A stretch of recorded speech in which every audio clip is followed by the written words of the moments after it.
ആഴമേറിയ ദൈവവിശ്വാസ ജീവിതത്തിലൂടെ നേടിയെടുത്ത ദൈവസംരക്ഷണ ഛായയിൽ പാരമ്പര്യത്തിലും പൈതൃകത്തിലും ഊന്നിയ നൂറ്റാണ്ടുകളുടെ ചരിത്രമുള്ള ക്നാനായ കത്തോലിക്ക സമൂഹത്തിന് ഇത് ചരിത്ര മുഹൂർത്തം.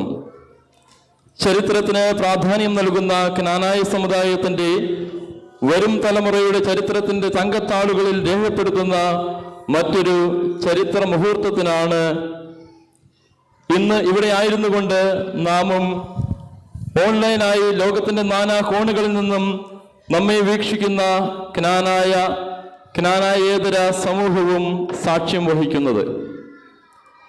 AD 345 ദക്ഷിണ മെസപ്പൊട്ടോമിയയിൽ നിന്നും കേരള തീരത്തെ കൊടുങ്ങല്ലൂരിലേക്ക് ക്നായിത്തോമായുടെയും ഉർഹാമാർ യൂസഫിന്റെയും നേതൃത്വത്തിൽ നടത്തിയ ഐതിഹാസിക പ്രേക്ഷിത കുടിയേറ്റത്തിന്റെ തുടർച്ചയെന്നോണം ലോകത്തിന്റെ നാനാഭാഗത്തേക്ക് കുടിയേറ്റ ജനത എന്ന വിളിപ്പേരിന് അർഹരായ ക്നാനായ ജനത ചെന്നെത്തിയ നാടുകളിലൊക്കെ ഒറ്റ സമൂഹമായി സഭയോട് ചേർന്ന് നിന്ന് വളർന്നതിൻ്റെ ഒത്തിരിയേറെ കഥകൾ പറയാനുണ്ട്.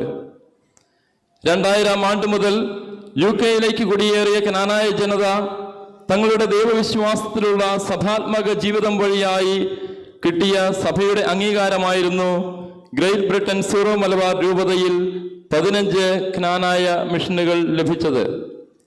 UK ക്നാനായ കത്തോലിക്കരുടെ വിശ്വാസ ജീവിതത്തിൻ്റെ 4 നൂറ്റാണ്ടുകൾ പിന്നിടുമ്പോൾ തങ്ങളുടെ ചിരകാല അഭിലാഷത്തിൻ്റെ പൂർത്തീകരണമായി സമുദായത്തിന് സ്വന്തമായി ഒരു ദേവാലയം എന്ന സ്വപ്നത്തിന് ലിവർപൂളിൽ ഇന്ന് നിറം ചാർത്തപ്പെടുകയാണ്. അനേക വർഷങ്ങളിലേക്ക് നമ്മുടെ ഉപയോഗത്തിനായി ഒരു പള്ളിയും അതിനോട് ചേർന്ന് ഒരു ഹോളും അനുവദിച്ചു തന്ന ലിവർപൂൾ അതിരൂപതയെയും അതിരൂപതയുടെ ആർച്ച് ബിഷപ്പിനെയും അതിനു വേണ്ടുന്ന എല്ലാ പിന്തുണയും നൽകുന്ന ഗ്രേറ്റ് ബ്രിട്ടൻ സീറോ മലബാർ രൂപതാധ്യക്ഷൻ മാർ ജോസഫ് സ്രാമ്പിക്കൽ പിതാവിനെയും ഇവിടെ നന്ദിയോടെ സ്മരിക്കുന്നു. We, the Knanaya community, extend our heartfelt gratitude to the former Archbishop of Liverpool, Malcolm McMahon, for generously granting us the long-term use of St. Elizabeth Church and the Hall. We also wish to express our sincere appreciation to Archbishop John Sherrington, the current Archbishop of Liverpool, and the Archdiocese of Liverpool for their continued generosity and kind consideration in allowing us the continued use of this church.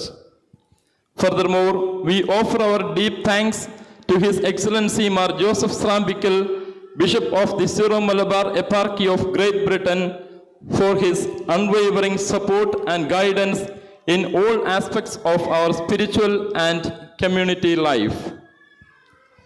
നൂറ്റാണ്ടുകളുടെ ചരിത്രമുറങ്ങുന്ന ക്നാനായ സമുദായത്തിനായി 1911 വിശുദ്ധ 10-ാം Pius മാർപ്പാപ്പായാൽ സ്ഥാപിതമായ കോട്ടയം വികാരിയത്തിലൂടെ വളർന്നു വന്ന കോട്ടയം അതിരൂപതയിലെ ക്നാനായ സമുദായത്തിന്റെ മാത്രം ഉപയോഗത്തിനായി UK great Britain രൂപതയുടെ ഭാഗമായ ക്നാനായ മിഷനു വേണ്ടി ആദ്യമായി ഒരു ദേവാലയം നൽകപ്പെട്ടപ്പോൾ അത് കോട്ടയം വികാരിയത്തിന്റെ സ്ഥാപിത വർഷമായ 1911 നിർമ്മിതമായ സെയിന്റ് എലിസബത്ത് ദേവാലയം ആണെന്നതും അത് ലഭിച്ചത് UK 5-ാമത്തെ ക്നാനായ മിഷനായി ഉയർത്തപ്പെട്ട കോട്ടയം വികാരിയത്ത് സ്ഥാപിച്ചു തന്ന വിശുദ്ധ 10-ാം പിയൂസിന്റെ നാമത്തിലുള്ള Liverpool saint Pius X Knanaya Catholic mission ആണെന്നതും കാലം കാത്തുവെച്ച കാവ്യനീതി. കോട്ടയം അതിരൂപതയിലൂടെ വളർന്നു വന്ന് ഇന്ന് ലോകത്തിന്റെ എല്ലാ കോണുകളിലേക്കും വ്യാപിക്കുന്ന ക്നാനായ കത്തോലിക്ക വിഭാഗത്തിനായി അവർ ആയിരിക്കുന്ന ഇടങ്ങളിൽ സഭാപരമായി സാധ്യമായ എല്ലാ സംവിധാനങ്ങളും ഒരുക്കുകയും അതിനുവേണ്ടി അക്ഷീണം പ്രവർത്തിക്കുകയും ചെയ്തുകൊണ്ടിരിക്കുന്ന കോട്ടയം അതിരൂപതയുടെ ശ്രേഷ്ഠ മെത്രാപ്പോലീത്ത അഭിവന്ദ്യ മാർ മാത്യു മൂലക്കാട്ട് പിതാവും കോട്ടയം അതിരൂപതയുടെ സഹായമെത്രാൻ മാർ ജോസഫ് പണ്ടാരശ്ശേരിൽ പിതാവും ഇന്ന് നമ്മോടൊപ്പം ആയിരുന്നുകൊണ്ട് ഈ ദേവാലയം ദൈവജനത്തിനായി വെഞ്ചരിച്ചു നൽകുന്നു എന്നത് ക്നാനായ സമൂഹം അഭിമാനത്തോടെ നോക്കിക്കാണുകയാണ്. വർഷങ്ങൾ കടന്ന് ദശകങ്ങളിലേക്കും ദശകങ്ങളിൽ നിന്ന് നൂറ്റാണ്ടുകളിലേക്കും ദൈവപരിപാലനയാൽ നയിക്കപ്പെടുന്ന ക്നാനായ സമുദായം ഇനി അതിൻ്റെ സഹസ്രാബ്ദ ചരിത്രങ്ങളിലേക്ക് എത്തിച്ചേർന്ന് സൂര്യചന്ദ്രന്മാർ ഉള്ള കാലത്തോളം നിലനിൽക്കുമ്പോൾ അതിൻ്റെ ചരിത്രത്തിൻ്റെ തങ്കത്താളുകളിൽ 2025 സെപ്റ്റംബർ 20 കൂടി ചേർക്കപ്പെടുകയാണ്.